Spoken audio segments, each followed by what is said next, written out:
ಮಾನ್ಯ ಮುಖ್ಯಮಂತ್ರಿಗಳು 2-3 ಸತಿ ಘೋಷಣೆಯನ್ನು ಮಾಡಿದರು.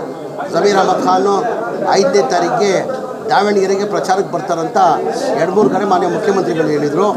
ನಾನು ಕೇರಳದಲ್ಲಿದ್ದೆ. 26ನೇ ತಾರೀಕಿಂದ ಹಿಡ್ಕೊಂಡು 10 ದಿನ ಕಾಲ ನಾನು ಕೇರಳದಲ್ಲಿದ್ದೆ. ನಮ್ಮ ಕಾಂಗ್ರೆಸ್ ಪಕ್ಷದಿಂದ ಸ್ಟಾರ್ ಕ್ಯಾಂಪೇನರ್ ಆಗಿ ನನಗೆ 10 ಡಿಸ್ಟ್ರಿಕ್ಟ್ ಇನ್ಚಾರ್ಜ್ ಕೊಟ್ಟಿದ್ದರು. 10 ಡಿಸ್ಟ್ರಿಕ್ಟ್ ಇನ್ಚಾರ್ಜ್ ಕೊಟ್ಟಿದ್ರು. ಆ ಹಿನ್ನೆಲೆಯಲ್ಲಿ ನಾನು ಕೇರಳದಲ್ಲಿದ್ದೆ. ನಾನು 5ನೇ ತಾರೀಕು ಬರಬೇಕಂತ ತೀರ್ಮಾನ ಮಾನ್ಯ ಮುಖ್ಯಮಂತ್ರಿ ಸೂಚನೆ ಮೇಲೆ 5ನೇ ತಾರೀಕು ಪ್ರಚಾರಕ್ಕೆ ಬರ್ತೀನಿ ಅಂತ ಹೇಳಿದೆ. ನಾನು ಇವತ್ತು ಪ್ರಚಾರಕ್ಕೋಸ್ಕರ ದಾವಣಗೆರೆಗೆ ಪ್ರಚಾರಕ್ಕೋಸ್ಕರ ನಾನು ಇವತ್ತು ಬಂದಿದ್ದೀನಿ. ನಾನು ಯಾರು ಹೇಳಿದ್ದು ನಿಮ್ಗೆ ಮುನ್ಸ್ಕೊಂಡಂತ ನೀವು ಮಾಧ್ಯಮದಲ್ಲಿ ಸೃಷ್ಟಿ ಮಾಡಿರೋದು? ನಾನು ಯಾವತ್ತೂ ಮುನ್ಸ್ಕೊಂಡಿಲ್ಲ. ನಾನು ಮಾಧ್ಯಮದಲ್ಲೂ ನಾಮಿನೇಷನ್ ಹಾಕುವಾಗ ಸ್ವಲ್ಪ ಸುಮ್ಮನಿರಪ್ಪ. ನಾಮಿನೇಷನ್ ಹಾಕಿದ್ದ ದಿನ ನಾನು ಮಾನ್ಯ ಮುಖ್ಯಮಂತ್ರಿಗಳ ಜೊತೆಯಲ್ಲಿ ಬರಬೇಕಾಗಿತ್ತು. ನನ್ನ ಕ್ವಶ್ಚನ್ ಇತ್ತು, 3 ಕ್ವಶ್ಚನ್ಸ್ ಇತ್ತು. ಅಲ್ಲೇ ಮಾಧ್ಯಮದಲ್ಲಿ ವಿಧಾನಸೌಧದಲ್ಲಿ ಹೇಳಿದೆ ಮಾಧ್ಯಮದವ್ರಿಗೆ. ನಾನು ಆ್ಯಕ್ಚುಲಿ ಕ್ವಶ್ಚನ್ ಇದ್ದಿದ್ದ ಕಾರಣಕ್ಕೆ ನಾನು ಹೋಗಕ್ಕೆ ಸಾಧ್ಯ ಆಗಿಲ್ಲ. ನಾನು ಚುನಾವಣೆ ಪ್ರಚಾರಕ್ಕೆ ಹೋಗ್ತೀನಿ, ಗೆಲ್ಸ್ಕೊಂಡೇ ಬರ್ತೀನಿ ಅಂತ ಹೇಳಿದ್ದೀನಿ. ನಾನು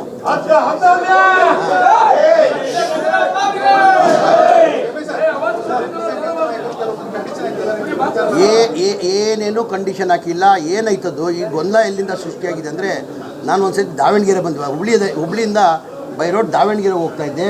ನಮ್ಮ ಅಧ್ಯಕ್ಷರ ಮನೆಗೆ ಊಟಕ್ಕೆ ಕರೆದಿದ್ರು. ಊಟಕ್ಕೆ ಕರೆಯುವಾಗ ಒಂದು 400 ಜನ ಸೇರಿದ್ರಲ್ಲಿ, ಎಲ್ಲ ಸಮಾಜದವ್ರು ಸೇರಿದರು. ಅವ್ರು ಬಂದು ಕೇಳಿದ್ರು ಟಿಕೆಟು. ಸರ್ ಈ ಬಾರಿ ದಯಮಾಡಿ ಹಿಂಗಾಗಿ ಟಿಕೆಟ್ ಕೊಡಿಸಿ ಅಂತ ಕೇಳಿದ್ರೆ, ಆಯ್ತಪ್ಪ ನೀವು ಕೊಡಿ, ನಾನು ಹೋಗಿ ಹೈಕಮಾಂಡ್ ಇಡ್ತೀನಿ. ಈಗ ನಾನು ಭಾಳ ಸತಿ ಹೇಳ್ತೀನಿ, ನಮ್ಮ ಕಾಂಗ್ರೆಸ್ ಪಕ್ಷ ಅಂದರೆ ಹೈಕಮಾಂಡ್ ಪಕ್ಷ. ಈಗ ಚಾಮರಾಜಪೇಟೆ ನಾನು MLA ಆಗಿದ್ದೀನಿ. 28 ನನ್ನ ಕೊಡ್ತಾರಂತಲೂ ನಿರೀಕ್ಷೆ ಇಟ್ಕೊಂಡಿಲ್ಲ. ನಾನು ಹೈಕಮಾಂಡ್ ಕೊಡಬೇಕಾಗಿರೋದು. ಹೈಕಮಾಂಡ್ 224 ಕ್ಷೇತ್ರ, ಮಲ್ಲಿಕಾರ್ಜುನ ಖರ್ಗೆ ಅವ್ರ ಕ್ಷೇತ್ರ, ರಾಹುಲ್ ಗಾಂಧಿ ಅವ್ರ ಕ್ಷೇತ್ರ, ಪ್ರಿಯಾಂಕಾ ಗಾಂಧಿ ಅವ್ರ ಕ್ಷೇತ್ರ. ಸರ್ ಇದು 100ಕ್ಕೆ 100 ಅವತ್ತು ಹೇಳಿದ್ದೀನಿ. ನಾಮಿನೇಷನ್ ದಿನ 23ನೇ ತಾರೀಕು ಹೇಳಿದ್ದೀನಿ. ಇವತ್ತು ಹೇಳ್ತಾ ಇದ್ದೀನಿ, 100ಕ್ಕೆ 100 ಸಮರ್ಥ ಅವರು ಗೆಲ್ತಾರೆ.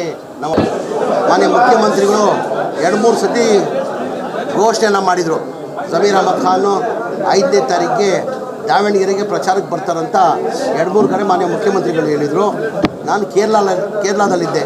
26ನೇ ತಾರೀಕಿಂದ ಹಿಡ್ಕೊಂಡು 10 ದಿನ ಕಾಲ ನಾನು ಕೇರಳದಲ್ಲಿದ್ದೆ. ನಮ್ಮ ಕಾಂಗ್ರೆಸ್ ಪಕ್ಷದಿಂದ ಸ್ಟಾರ್ ಕ್ಯಾಂಪೇನರ್ ಆಗಿ ನನಗೆ 10 ಡಿಸ್ಟ್ರಿಕ್ಟ್ ಇನ್ಚಾರ್ಜ್ ಕೊಟ್ಟಿದ್ದರು. 10 ಡಿಸ್ಟ್ರಿಕ್ಟ್ ಇನ್ಚಾರ್ಜ್ ಕೊಟ್ಟಿದ್ರು. ಆ ಹಿನ್ನೆಲೆಯಲ್ಲಿ ನಾನು ಕೇರಳದಲ್ಲಿದ್ದೆ. ನಾನು 5ನೇ ತಾರೀಕು ಬರಬೇಕಂತ ತೀರ್ಮಾನ ಮಾನ್ಯ ಮುಖ್ಯಮಂತ್ರಿ ಸೂಚನೆ ಮೇಲೆ 5ನೇ ತಾರೀಕು ಪ್ರಚಾರಕ್ಕೆ ಬರ್ತೀನಿ ಅಂತ ಹೇಳಿದೆ. ನಾನು ಇವತ್ತು ಪ್ರಚಾರಕ್ಕೋಸ್ಕರ ದಾವಣಗೆರೆಗೆ ಪ್ರಚಾರಕ್ಕೋಸ್ಕರ ನಾನು ಇವತ್ತು ಬಂದಿದ್ದೀನಿ. ನಾನು ಯಾರು ಹೇಳಿದ್ದು ನಿಮ್ಗೆ ಮುನ್ಸ್ಕೊಂಡಂತ ನೀವು ಮಾಧ್ಯಮದಲ್ಲಿ ಸೃಷ್ಟಿ ಮಾಡಿರೋದು? ನಾನು ಯಾವತ್ತೂ ಮುನ್ಸ್ಕೊಂಡಿಲ್ಲ. ನಾನು ಮಾಧ್ಯಮದಲ್ಲೂ ನಾಮಿನೇಷನ್ ಹಾಕುವಾಗ ಸ್ವಲ್ಪ ಸುಮ್ಮನಿರಪ್ಪ. ನಾಮಿನೇಷನ್ ಹಾಕಿದ್ದ ದಿನ ನಾನು ಮಾನ್ಯ ಮುಖ್ಯಮಂತ್ರಿಗಳ ಜೊತೆಯಲ್ಲಿ ಬರಬೇಕಾಗಿತ್ತು. ನನ್ನ ಕ್ವಶ್ಚನ್ ಇತ್ತು, 3 ಕ್ವಶ್ಚನ್ಸ್ ಇತ್ತು. ಅಲ್ಲೇ ಮಾಧ್ಯಮದಲ್ಲಿ ವಿಧಾನಸೌಧದಲ್ಲಿ ಹೇಳಿದೆ ಮಾಧ್ಯಮದವ್ರಿಗೆ. ನಾನು ಆ್ಯಕ್ಚುಲಿ ಕ್ವಶ್ಚನ್ ಇದ್ದಿದ್ದ ಕಾರಣಕ್ಕೆ ನಾನು ಹೋಗಕ್ಕೆ ಸಾಧ್ಯ ಆಗಿಲ್ಲ. ನಾನು ಚುನಾವಣೆ ಪ್ರಚಾರಕ್ಕೆ ಹೋಗ್ತೀನಿ, ಗೆಲ್ಸ್ಕೊಂಡೇ ಬರ್ತೀನಿ ಅಂತ ಹೇಳಿದ್ದೀನಿ. ನಾನು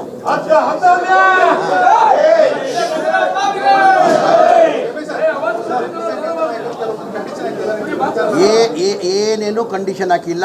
ಏನಾಯ್ತದ್ದು ಈ ಗೊಂದಲ ಎಲ್ಲಿಂದ ಸೃಷ್ಟಿಯಾಗಿದೆ ಅಂದರೆ, ನಾನು ಒಂದ್ಸತಿ ದಾವಣಗೆರೆ ಬಂದ್ವಿ.